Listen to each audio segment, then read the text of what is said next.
Assalamualaikum warahmatullahi wabarakatuh. Salam sejahtera untuk kita semuanya. Pada pertemuan kali ini, kita masih akan membahas tentang mata pelajaran prakarya dan kewirausahaan kelas 12, aspek rekayasa, dengan judul Jasa Profesi dan Profesionalisme. Dengan KD yang akan kita bahas adalah KD 3.2, yaitu menganalisis sistem produksi usaha jasa profesi dan profesionalisme.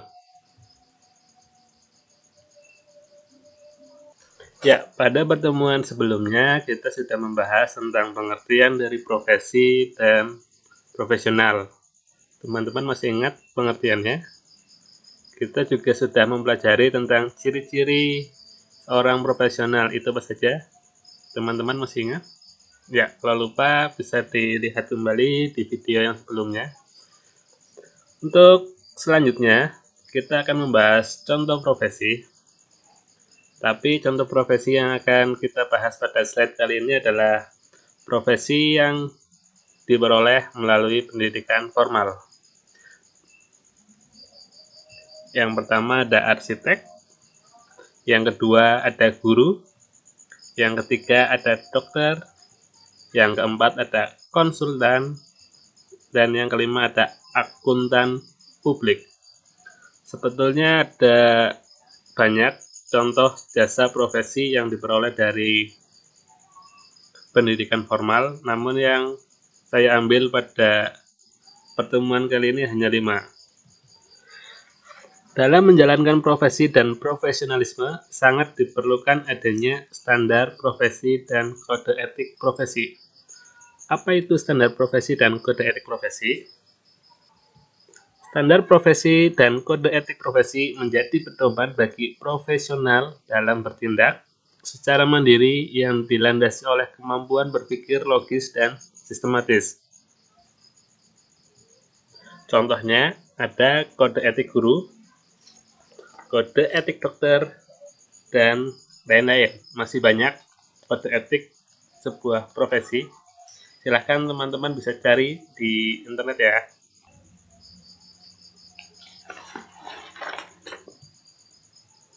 Berkembangnya peradaban manusia membutuhkan dukungan dalam segala lini kehidupan untuk mengembangkan sistem dalam menopang kebutuhan yang terus berkembang.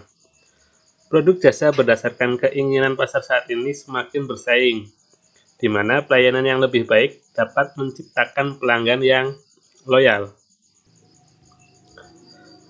Jasa profesi dan profesionalisme sebagai upaya untuk memenuhi kebutuhan dan memperlancar aktivitas kehidupan dapat digali dengan cara mengidentifikasi kebutuhan hidup manusia sehari-hari.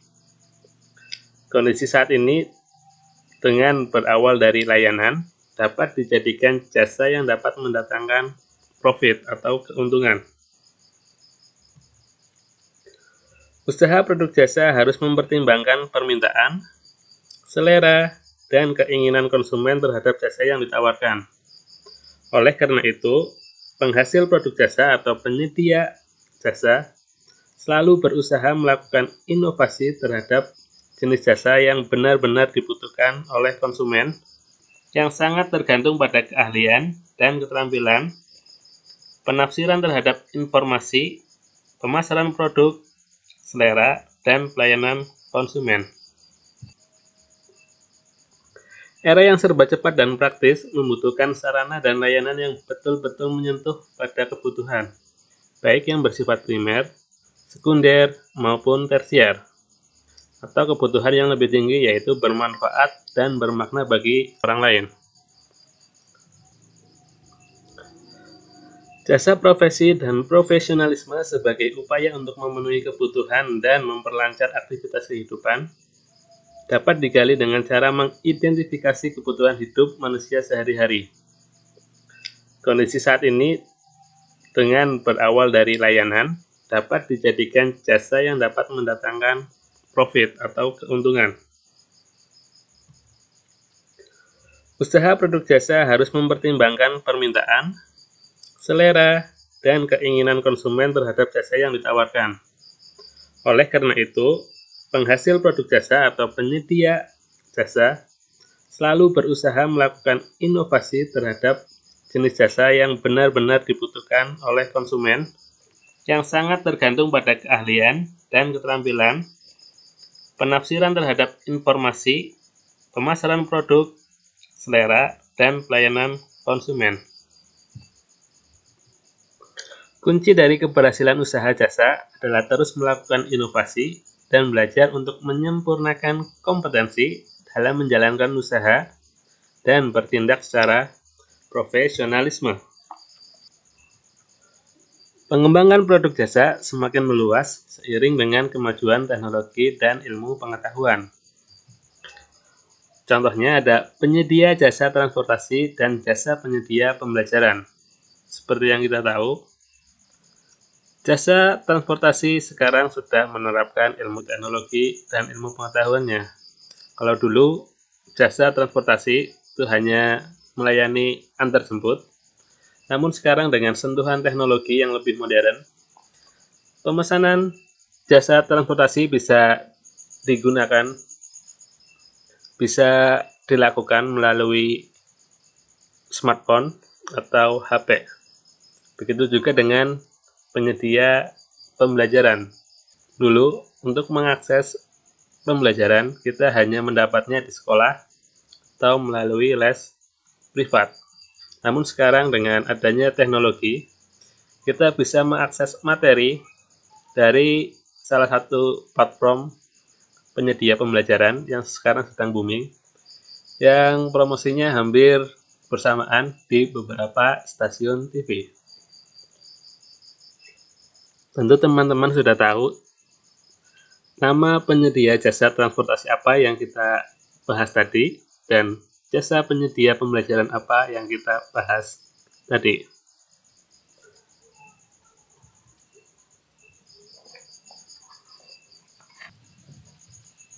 Usaha jasa diawali dengan berusaha mendapatkan informasi dari kebutuhan dan harapan pelanggan, sehingga mendapatkan informasi yang tepat, akurat, dan bermanfaat untuk ditindaklanjuti dalam menyiapkan jasa sesuai dengan harapan pelanggan, sehingga didapatkan layanan yang tepat, efektif, dan efisien. Bagaimana cara mendapatkan informasi dari kebutuhan dan harapan pelanggan itu? Caranya adalah dengan melakukan segmentasi pasar. Segmentasi pasar dapat dilakukan dengan beberapa variabel. Masih ingat cara membagi pasar atau segmentasi pasar yang sudah kita bahas pada semester yang lalu? Ada yang masih ingat?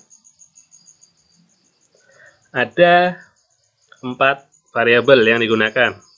Yang pertama ada demografi, yang kedua geografi, yang ketiga psikografi, dan yang keempat behavioral.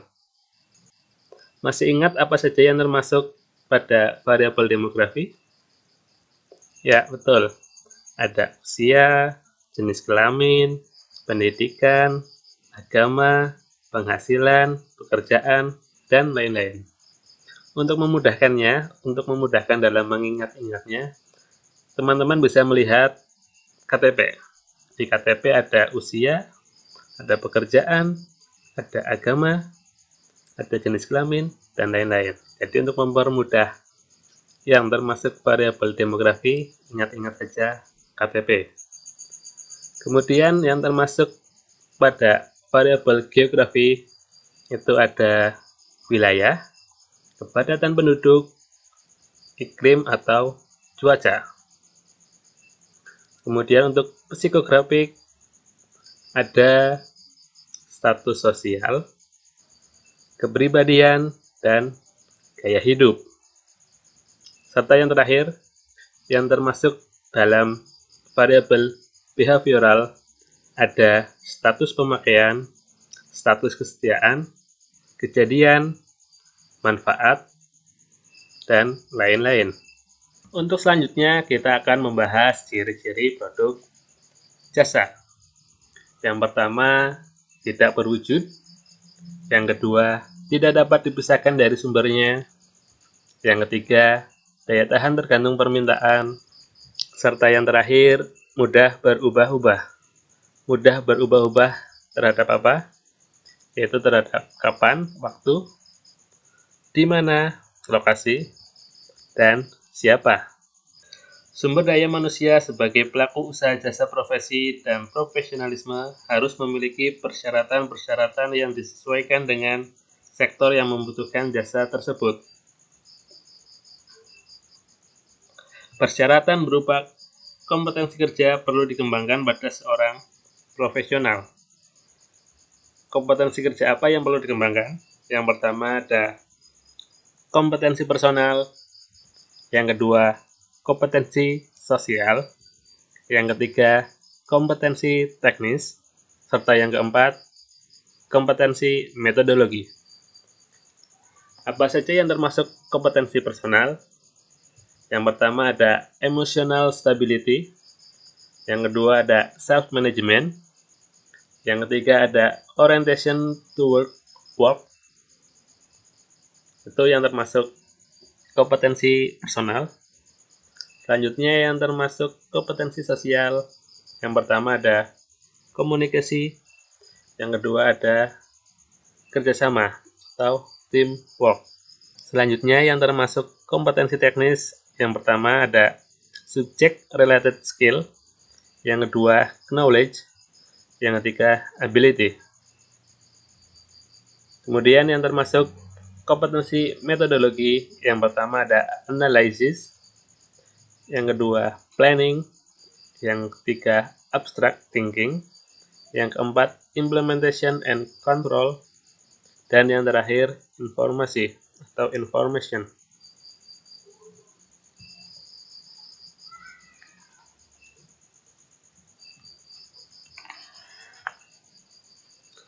Kemudian untuk tugas pertemuan kali ini, silakan teman-teman mengidentifikasi jasa profesi yang diperoleh melalui pendidikan formal. Contohnya ada dokter, perawat, apoteker, psikologi, guru, konsultan, dan akuntan publik. Apakah selain profesi yang saya sebutkan tadi boleh diidentifikasi? Tentunya boleh.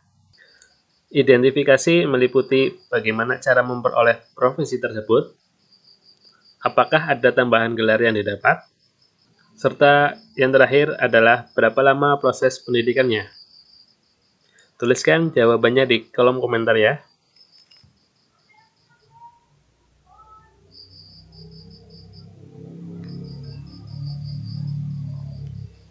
Materi yang selanjutnya adalah potensi produk jasa di daerah.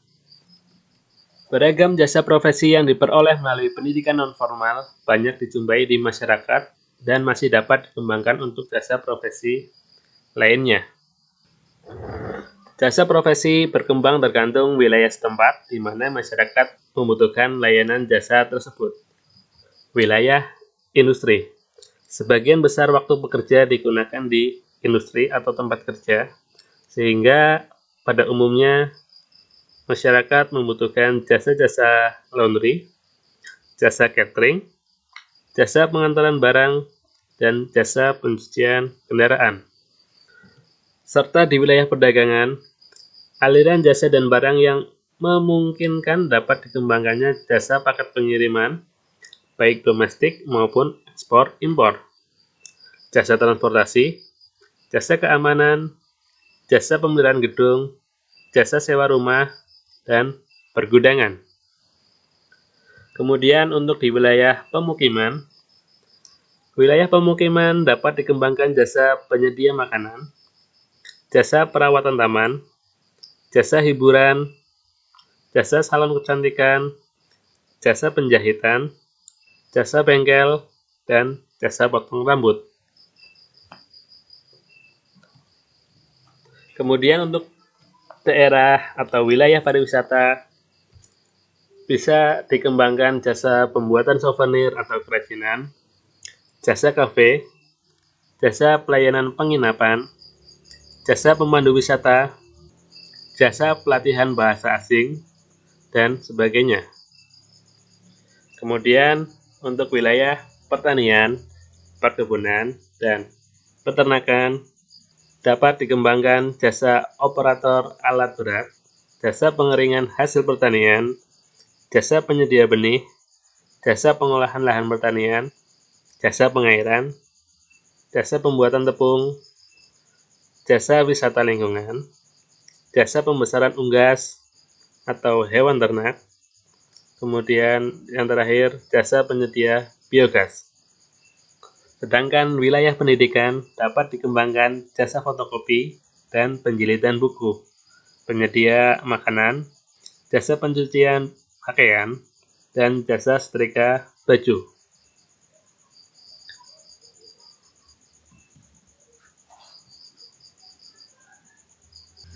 Ya, untuk materi yang saya sampaikan tadi, itu saya ambil dari buku paket prakarya dan kewirausahaan kelas 12, edisi revisi tahun 2017.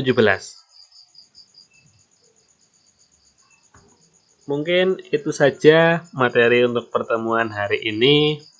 Kurang lebihnya mohon maaf. Semoga ilmunya bermanfaat. Tetap semangat dalam belajar. Sekian dan terima kasih. Wassalamualaikum warahmatullahi wabarakatuh.